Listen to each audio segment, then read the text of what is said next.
Hello and welcome everybody to your weekly astrological and energy report using tarot. What a time we are in.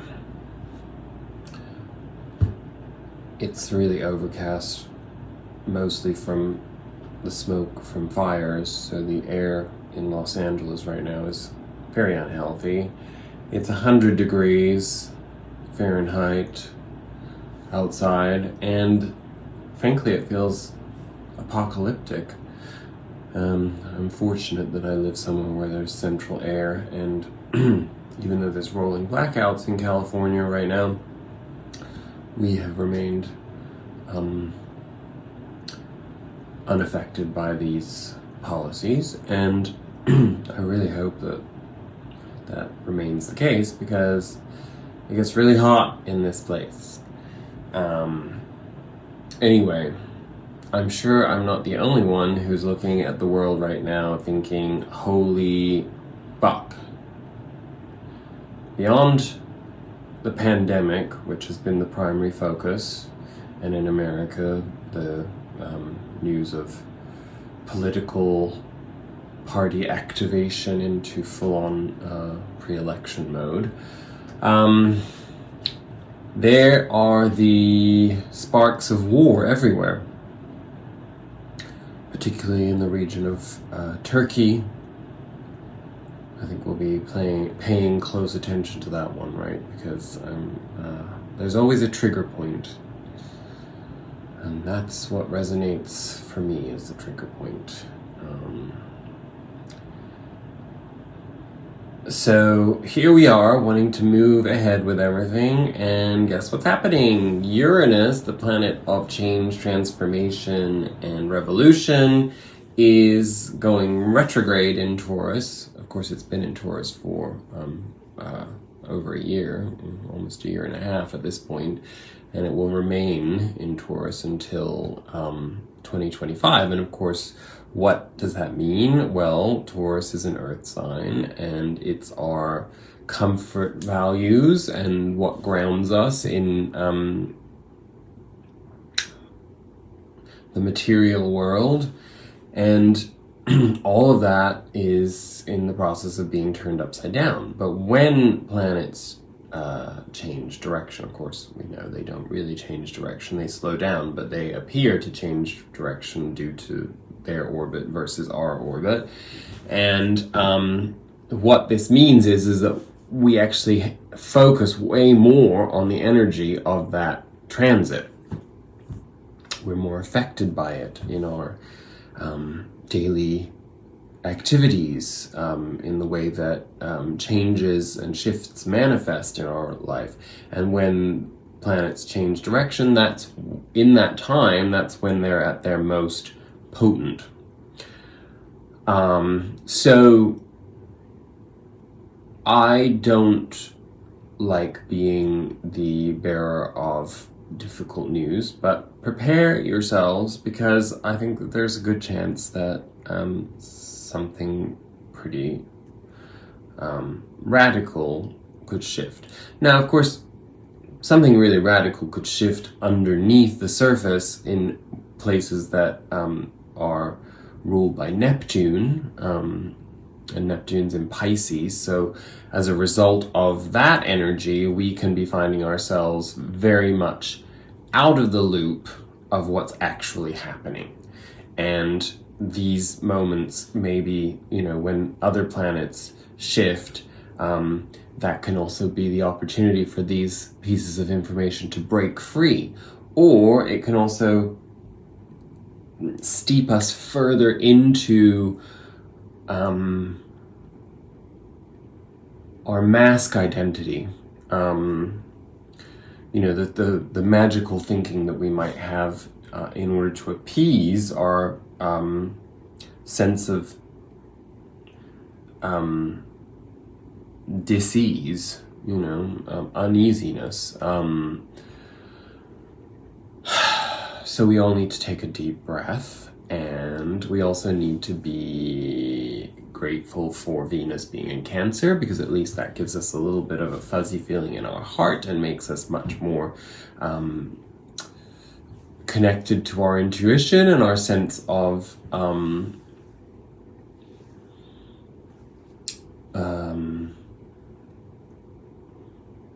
emotional interconnectedness.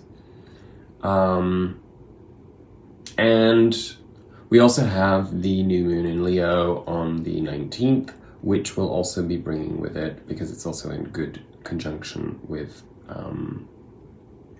the north and south nodes. That's our future and our past, karma.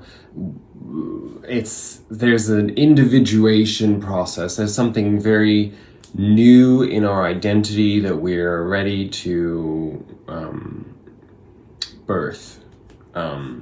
So that's exciting. And because it's Leo energy, that's mostly inclined towards creativity, towards love and celebration of the self in the healthier egoic structures.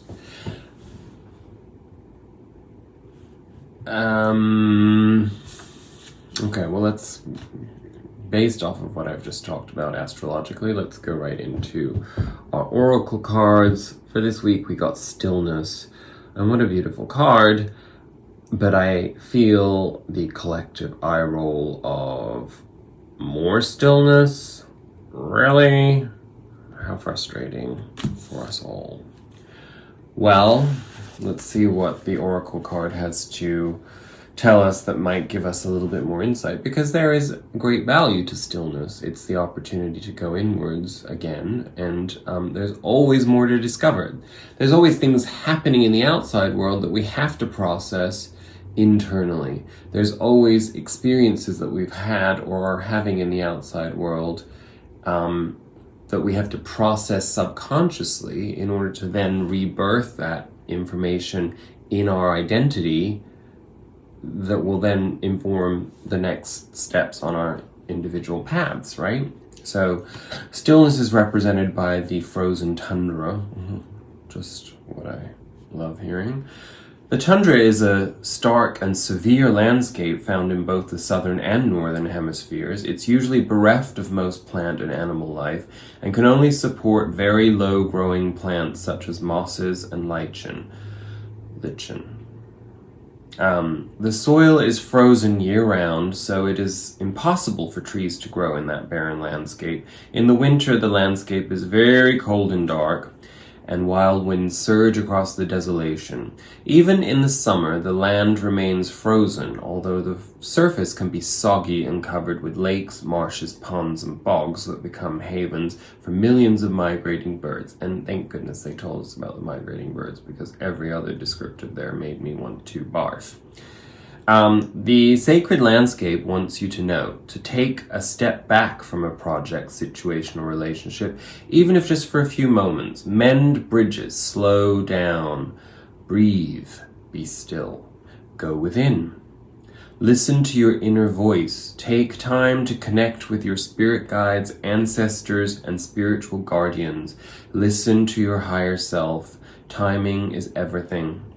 This is not a good time to start a new cycle. Wait, incubate, fix things that need fixing, heal things that need fixing, think things through, forgive yourself and others.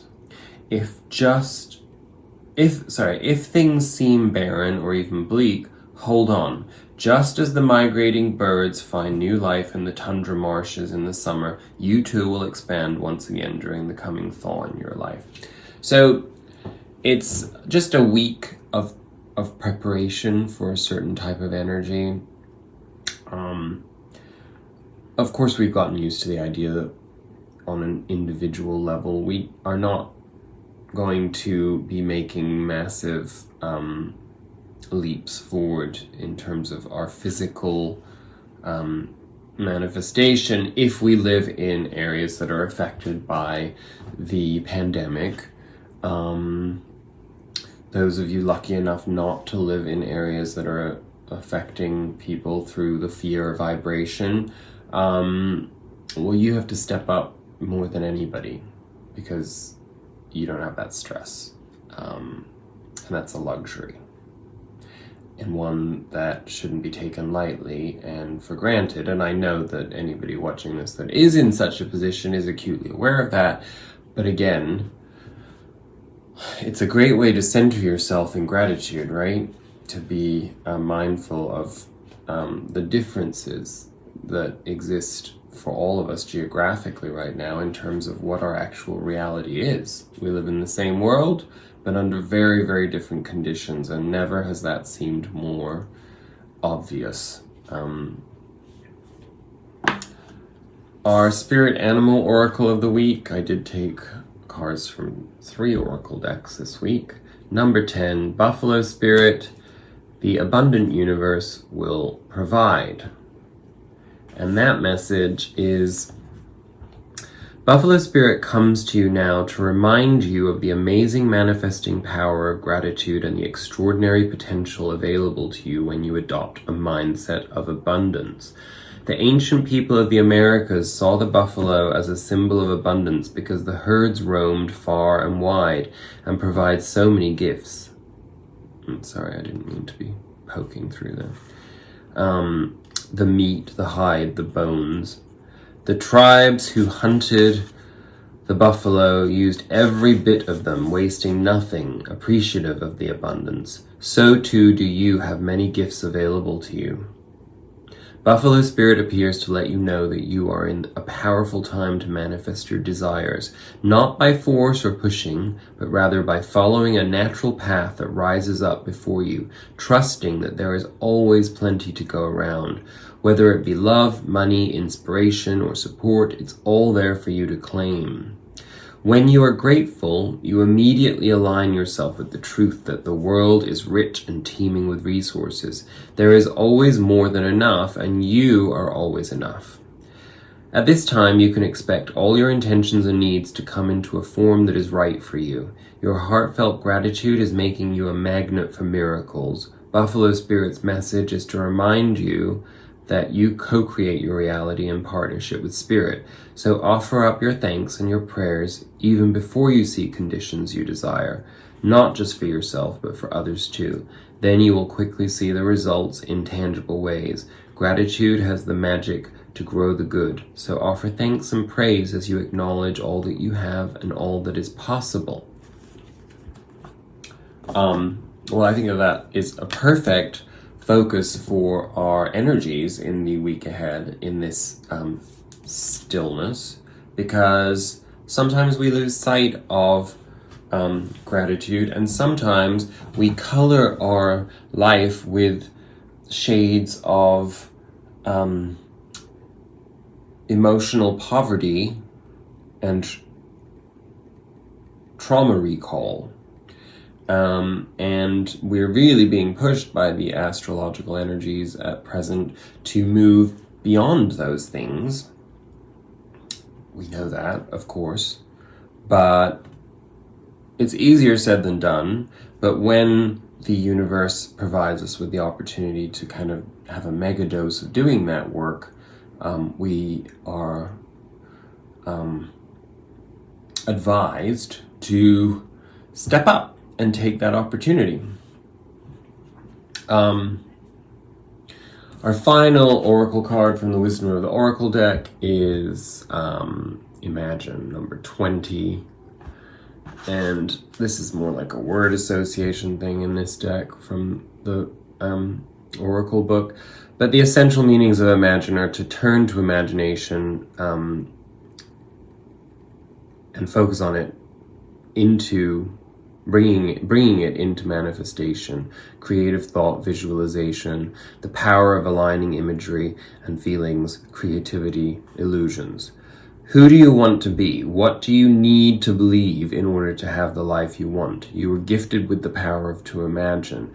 If you can dream it, you can create it. This is the time when your imagination is the key to manifesting the life you desire. Spend time daydreaming, fashioning a vision board to help you see your goals, or meditating. Allow the power of your creativity to deliver images of what feeds your soul. Then allow your feelings to mingle with your inspirations and imagine these things being real right now. Then repeat. What you imagine will become your belief, and soon you will see that things come to pass in the outer world as if by magic. Well, that is simply the law of the universe, right? Because reality is nothing more than the manifestation of our perception. And people can talk about law of attraction, people can talk about manifestation, people can talk about divine intervention, whatever it is. The bottom line is that when we're unstuck and we are, when we cut ourselves free from the shackles of trauma programming and expectation and negative dynamism,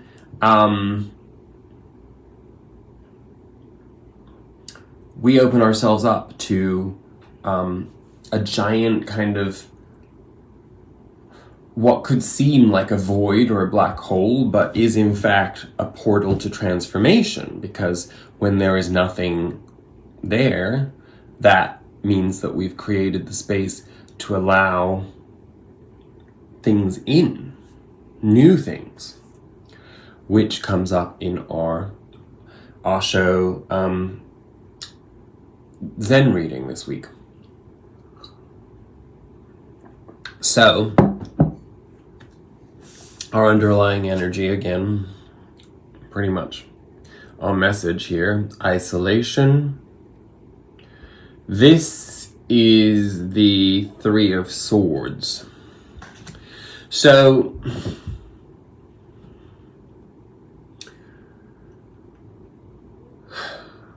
this stillness, this opportunity to tap into our imagination, and to tap back into a reminder that the universe provides everything that we need, and all we have to do is be open to that. It requires the process of understanding the gunk in which we have been submerged, so to speak. When we're purely in the mind, we can get confused and think that the ideas that we have are from the heart. But as we've discussed before, the heart has its separate brain, and there's a very different approach to how the heart-brain frequency manifests and the mind manifests. And this is about letting go of the predominance of the mind and stepping into the heart-driven existence. So the stillness is the opportunity to consciously embody that. What we're coming out of is control. Control is the King of Swords. And I want you to think about that. This mind is the King of Swords. It is the idea of authority, but it's also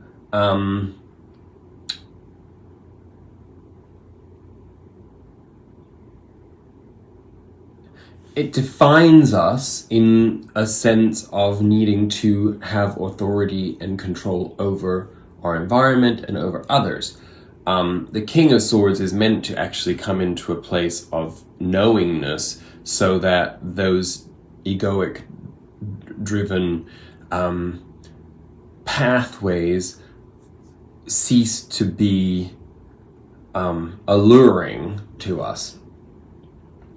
But because this mind versus this mind gets us a little bit in a messy zone sometimes, because of that ego that we all grapple with, that's maybe anchored us in recent times in a process that has not allowed us to tap into the fullness of love and awareness, loving awareness. And that usually causes disconnect. From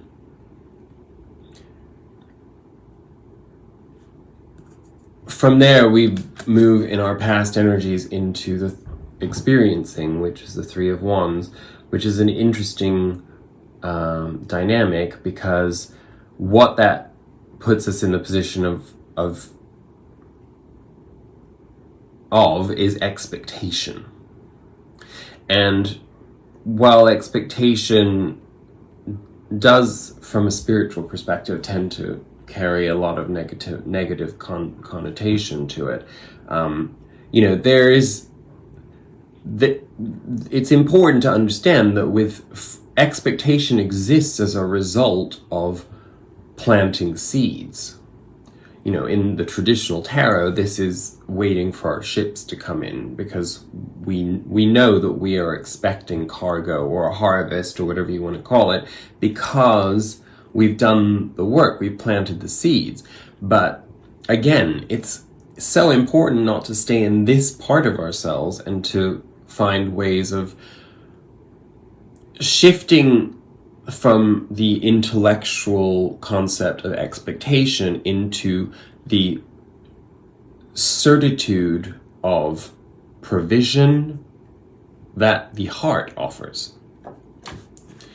And where does that lead us to? This is what we're just coming out of now. So as I'm doing this reading, we've probably been very much in this energy, is the source, which is the Ace of Wands. And I love the fact that the Ace of Wands is represented in this deck as the source, because this is the sun, this is our solar system, this is where all of the energy that we experience comes from. It's where the light prism comes from. It's where everything that we perceive, everything that we see in this hologram as reality, no matter what slice of dimensionality we're in, cannot exist without source. Source is, as an Ace of Wands, is divine inspiration. So put two and two together. If we accept the sun as this central energy source, it is love, it is light.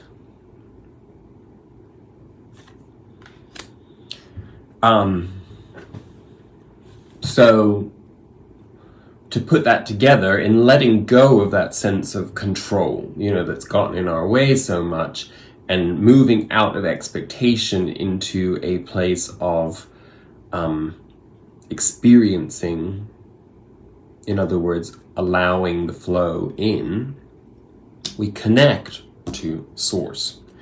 So that's what we've been working on. That was basically the sum total of the energies of this last week or couple of weeks that we're coming out of, that inspires what's coming into our present and our eventual future. That's how I perceive the flow of these readings, just in case any of you struggle sometimes with the way that I present things, because I understand that it's an intuitive process, and my intuition speaks to me very clearly, and I try to express myself as clearly as possible, but I understand too that the dynamics of perception and communication contain a slight distortion. So and a lot of the times when I'm doing these readings now, I'm not really consciously, intellectually projecting anything from my mind. I just allow it to flow from an intuitive place, which is a form of channeling, I suppose, if you want to call it that. But I think that all communication is a form of channeling. we'd be foolish to believe that we have such control over our intellect. Again, it's the problem of the distortion of separateness between our mind and our heart, and not understanding that there's two drives there. And that gets me to thinking, hold on one second, because I did write this down very late last night, randomly. Okay, so this was something that came to me, so I want to share this because I think that this speaks with this idea of source and our next card in our present, which is healing, which is the King of Cups. Everything above the heart creates, and everything below the heart purifies and disciplines. Now I'm talking in terms of our energetic centers, not our biological manifestation. But I suppose you could find truth in that too. But anyway, I will say it again. Everything above the heart creates, and everything below the heart purifies and disciplines. No idea where that came from, but it did. So, being in this King of Cups healing energy is really a result of being in union with Source, in being in acceptance and the yin energy, the female energy is receptivity. It's being the receptacle, but in a soul receptacle of light, Source, and that in turn allows us to resonate from our heart center. So this stillness, this quietness that we have in our mind space in the week ahead is the opportunity to really tap into that ability to heal ourselves, to understand the fundamental power that we channel in order to heal ourselves, both mentally and physically.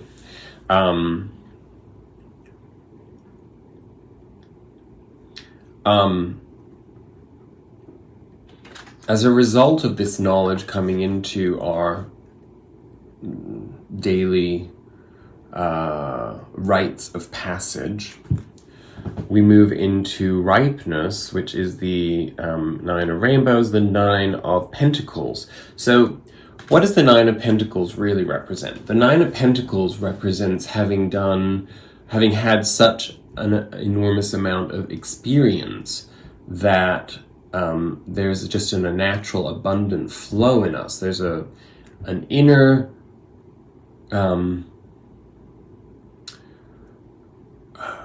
I want to say confidence, but confidence is something I'd associate more with the wands, but it is a form of confidence, because obviously if you know that you have enough of anything, then it gives you that boost of a foundation of confidence. But it's having that, and then therefore, as a result of being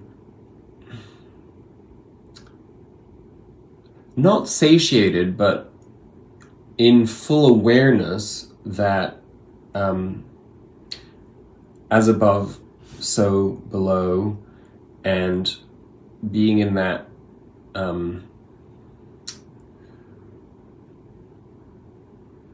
metaphysical flow gives us the drive to take the fruits of our labor, to use our resources to continue growing. So it's an investment in, rather than in self, it's an investment in the flow of life, of our purpose. It's taking that inner dynamism and externalizing it in order to grow new opportunities. So out of stillness obviously comes movement. It's like the whole reading is essentially an implication of a hanged man energy, which is voluntarily suspending yourself in observation in order to process the subconscious and the conscious flow in order to manifest abundantly and succinctly and purposefully. And that in turn leads us to killing off an energy that has consistently shown up in our readings in recent months, and particularly in recent weeks, and that is the Four of Rainbows reversed, the Miser, which is the Four of Pentacles card in the traditional tarot. And getting that reversed is a huge blessing, because it means that all of this work that we've just been talking about, the letting go, the reimagining, is finally allowing us to move beyond not just poverty consciousness, but the attachment to illusions of comfort and security that only serve to put us in a holding pattern that is detrimental to our life process. So that is a major breakthrough on the horizon for us, that maybe you're already feeling. I mean, some of us will be, already in this energy. Some of us, it will be coming to us in the next couple of days.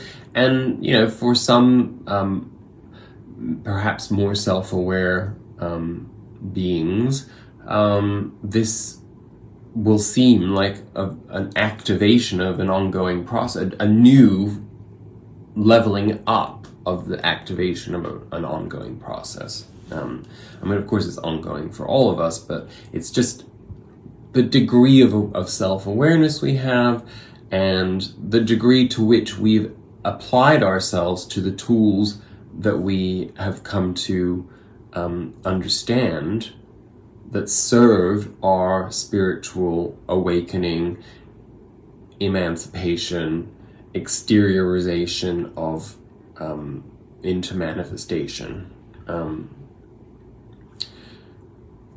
As we move into our future energies, we're defined by this bizarre card, which is the Hierophant in the traditional tarot. And nothingness, I'm actually going to read from the Osho book for this one because it's such an interesting concept, and because our future energy is bookended by, we graduate from nothingness number 5 to the Lovers number 6. So, sorry, I have something in my eye. I want to read about that to give more of a sense of understanding, because the thing is that most of us think of the void as something terrifying, especially when it's represented as blackness like that, right? But, and the number 5 is the agent of change. It's, it's a necessary process in that leveling up. So, obviously, when we sit in observation, when we put ourselves in hanged man energy,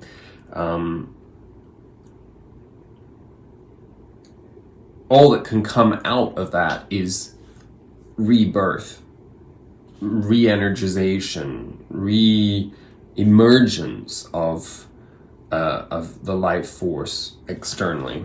So let's see how that's spoken of in the Osho text.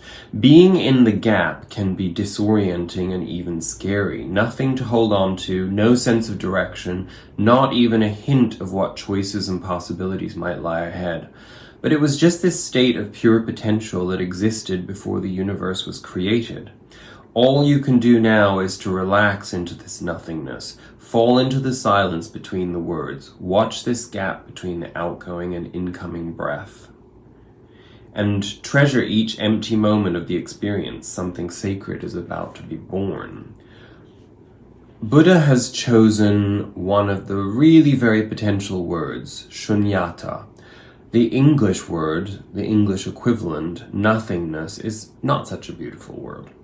That's why I would like to make it no-thingness, because the nothing is not just nothing, it is all. It is vibrant with all possibilities. It is potential, absolute potential. It is unmanifest yet, but it contains all. In the beginning is nature, in the end is nature. So why in the middle do you make such a fuss? Why in the middle, becoming so worried, so anxious, so ambitious, why create such despair? Nothingness to nothingness is the whole journey. That is some Zen ass shit, right? To be able to put it in those terms, it could be even more confusing for some people. But essentially,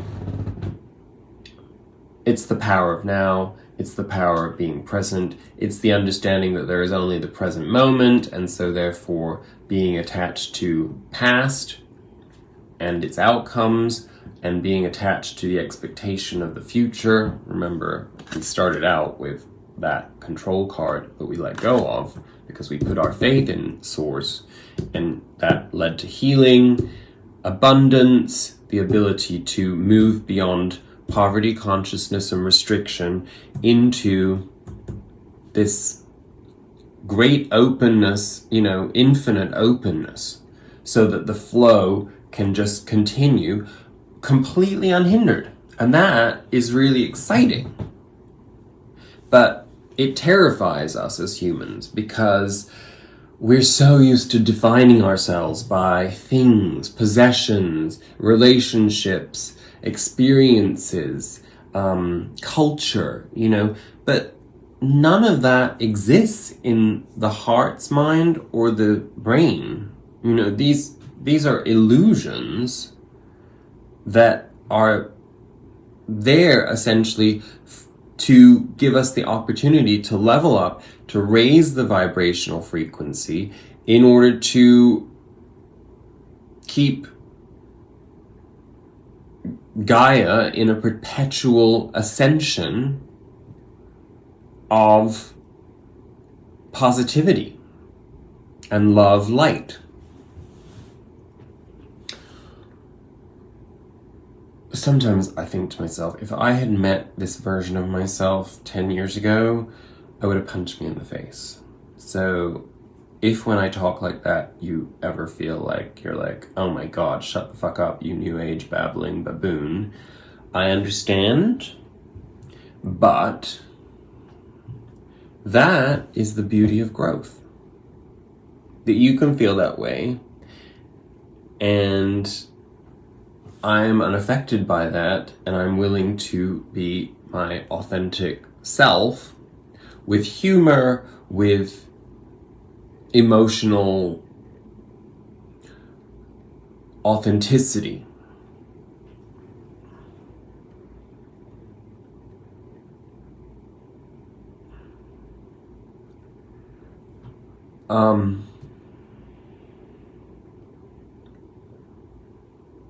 From nothingness, or in between future energy, is this card, morality, which is, what is morality? It's the Queen of Swords. Now, again, the Queen of Swords is the yin to control. Morality is presented as the yin energy to the yang's control in this deck. So again, I'm going to read what we have to say about morality, because it's not morality in the sense of what we perceive morality to be in a social construct, right? So here's what Osho has to say about this. Morality has restricted all the juice and energy of life to the narrow confines of her mind. It can't flow there, so she really has become a dried up old prune. Her whole manner is very proper and stiff and severe, and she's always ready to see every situation as black and white, like the jewel she wears around her neck. So this is really about letting go of that.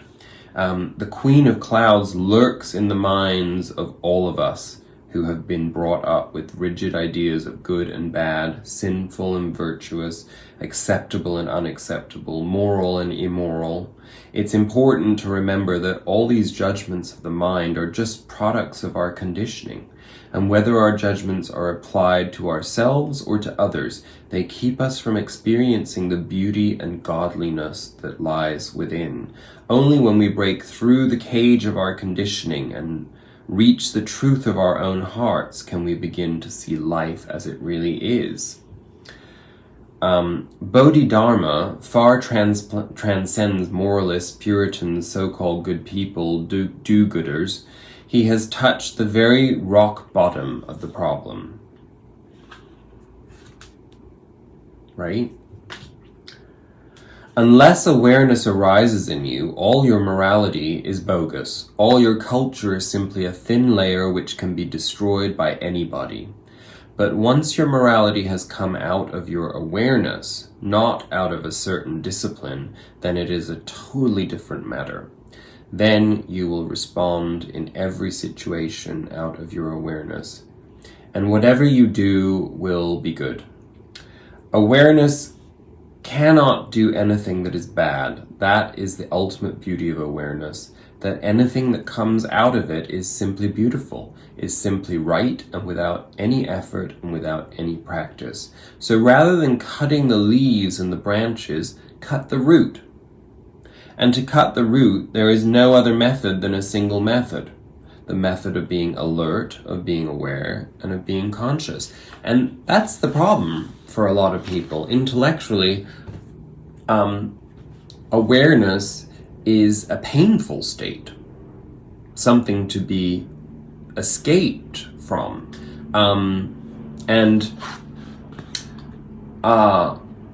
The entire game of life is about consciousness. I mean, that is all we are really here to be, is in full consciousness.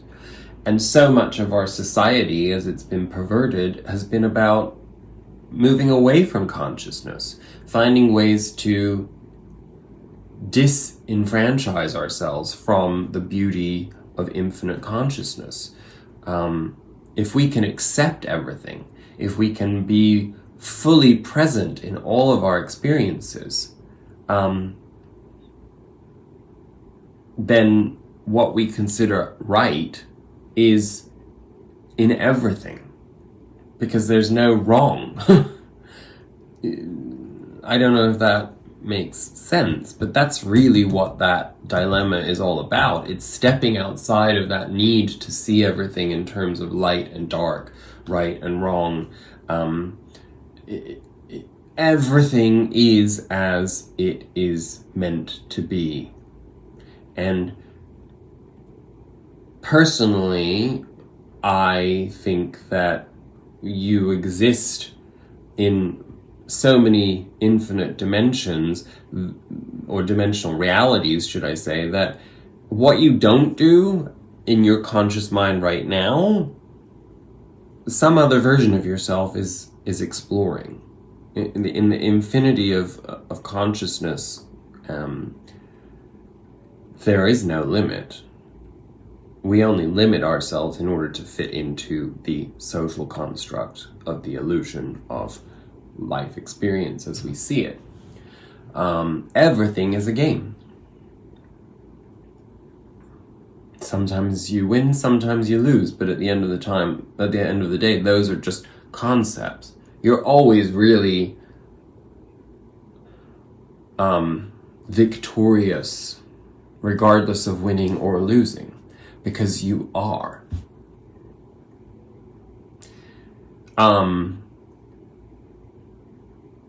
It reminds me of Ram Dass, I am loving awareness as a mantra, to no end. You can always go back to that as a primary driving force of your soul energy. I am loving awareness.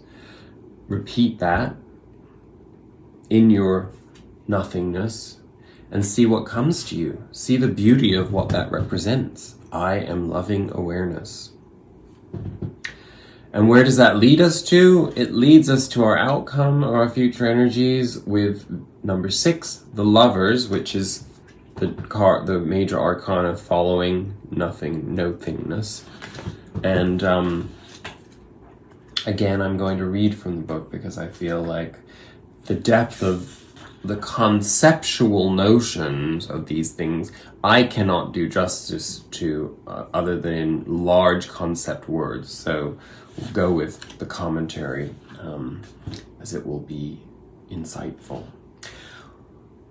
What we call love is really a whole spectrum of relating, reaching from the earth to the sky.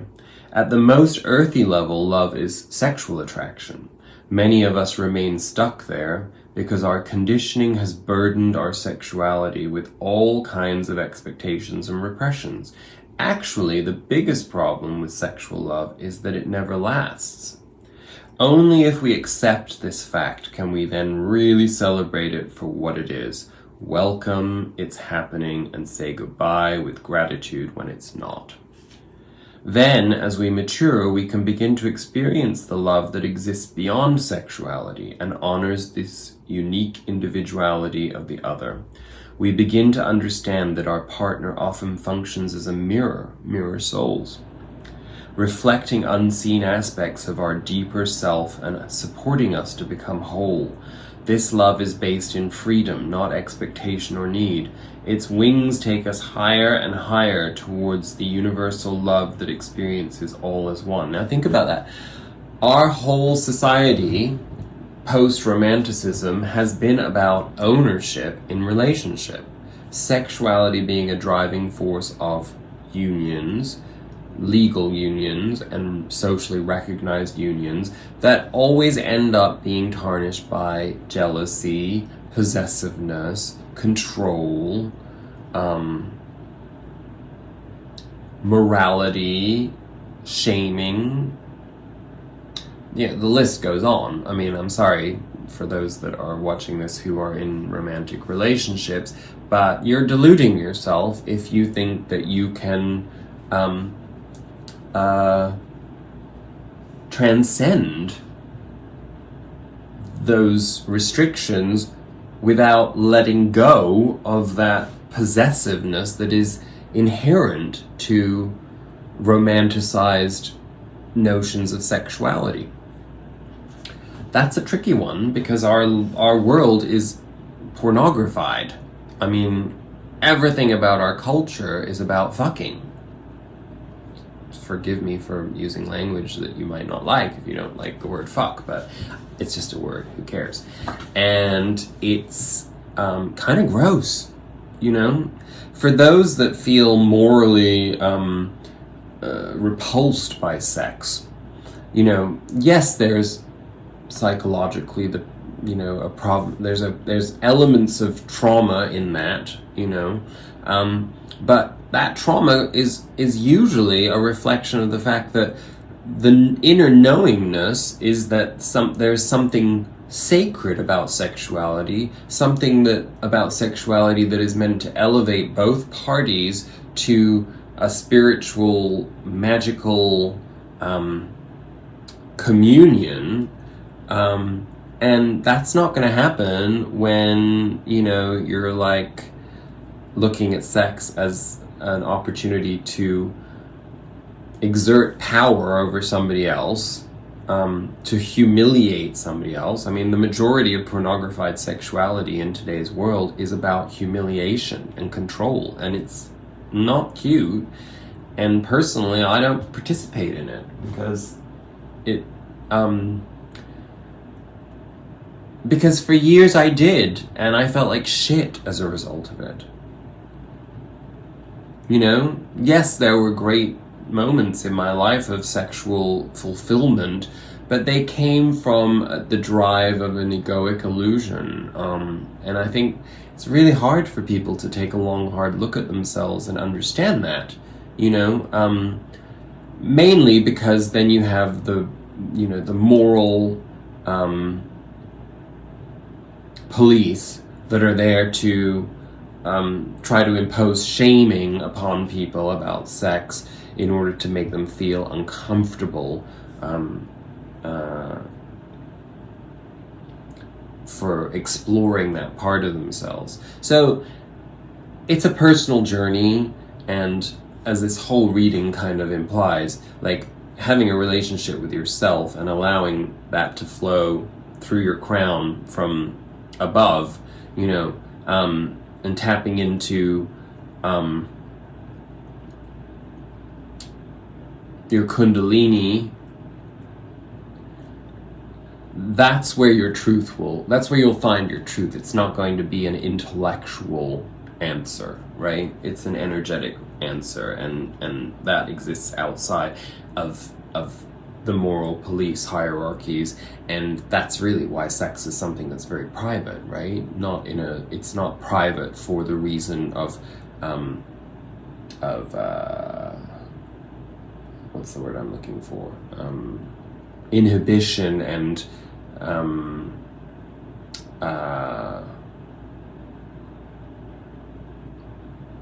I don't know. I can't find the word that I was looking for.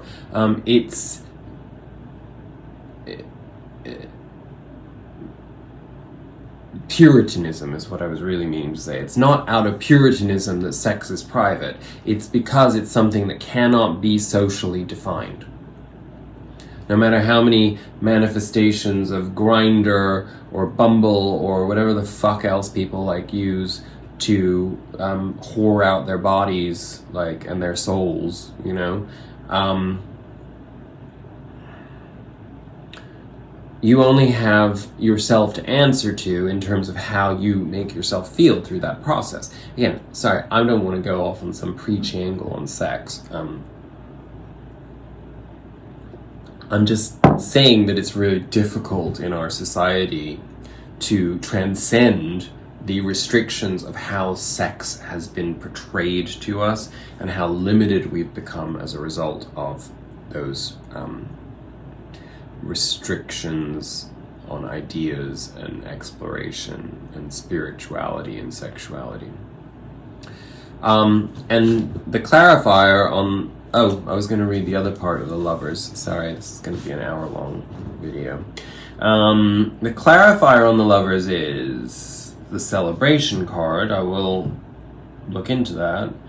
I don't think we really need to, actually. It will speak for itself. But here's the rest of the Lovers message. Sorry, back on track. These three things are to be taken note of. The lowest love is sex. It is physical. And the highest refinement of love is compassion. Sex is below love, compassion is above love. Love is exactly in the middle. Very few people know what love is. 99% of people, unfortunately, think sexuality is love. It is not. Sexuality is very animal. It certainly has the potential of growing into love, but it is not actual love, only a potential. If you become aware and alert, meditative, then sex can be transformed into love. And if your meditativeness becomes total, absolute, love can be transformed into compassion. Sex is the seed, love is the flower, and compassion is the fragrance. How beautiful is that concept? Let's repeat that. Sex is the seed, love is the flower, and compassion is the fragrance. Buddha has defined compassion as love plus meditation. When your love is not just a desire for the other, when your love is not only a need, when your love is a sharing, when your love is not that of a beggar but an emperor, when your love is not asking for something in return but is ready only to give for the sheer joy of giving, then add meditation to it and the pure fragrance is released. That is compassion. Compassion is the highest phenomenon. And you know what? That's so hard to live when 99% of the world population is governed by external ideas that pervert the course of what love truly is. So that's where our work lies spiritually, and that's what all of this work and energy is about at the end of the day. So that's something that we all could use this stillness to contemplate, right? So maybe that's what all of this is about. But in the end, the primary drive that we reach as a result of this understanding, when we are in flow with love, we find ourselves in communion and in celebration. And nothing else needs to be said on that. That's all we're here to do. And how amazing would it be if we could just do that? And we start by giving ourselves permission to just do that. You know, it's not about like how much money you earn or what your job is or, you know, what car you drive or how other people perceive your partner in terms of how fuckable that person is, and, you know, whether it's, you know, it's all this nonsense that drives everything, of the repulsion of advertising in our world. I mean, how fucked up is it that we live in a world of pure lying in marketing that is sold to us as normal? I don't know when that happened, but at some point in the last 50 years, we accepted to submit to forms of propagandist, diabolical thinking. Just last night, I rarely watch television, but I was watching something on Hulu, which is a subscriber based television content portal in the United States, and they have a sub-tier subscription where you pay less for the content, but you have to deal with commercials. I mean, again, like, how fucked up is that? But we accepted because somehow it makes more sense that, you know, you should be punished for not paying $9.99, and if you pay $4 less, you still have to be submissive to propaganda. So every single commercial was for some fucked up weird pharmaceutical, because in America we advertise drugs, pharmaceutical drugs constantly, and I don't know. I don't know what the demographic is for like any given show, but it seems like there's drugs for every demographic. And, you know, you hear this crap and like these stupid images of like people like, I don't know, doing whatever it is that supposedly the drug allows them to do if they have Crohn's disease or they have, I don't know what else, you know, herpes or whatever. And it's just like, then, I don't know, I don't think that anybody has this in other countries. I know certainly in the countries that I come from, you know, that was certainly considered completely immoral and unacceptable to do. But here, you have like the last 30 seconds of the commercial are some person like rambling really, really fast going like, this medication may cause you to have cancer and to die and to have, you know, heart palpitations and a rash and blah, blah, blah, blah, and it goes on and on and on. And you're just like, what the hell is this world that we live in? I mean, it's beyond dystopian, right? Anyway, I digress, but that's just perhaps because that's exactly what we have to work on. That will all continue to exist. The dark forces will continue to try to keep blinders on us. But we don't care, right? Because we're starting to become aware that our biggest brain is here. I wish you a fantastic week to come. Namaste.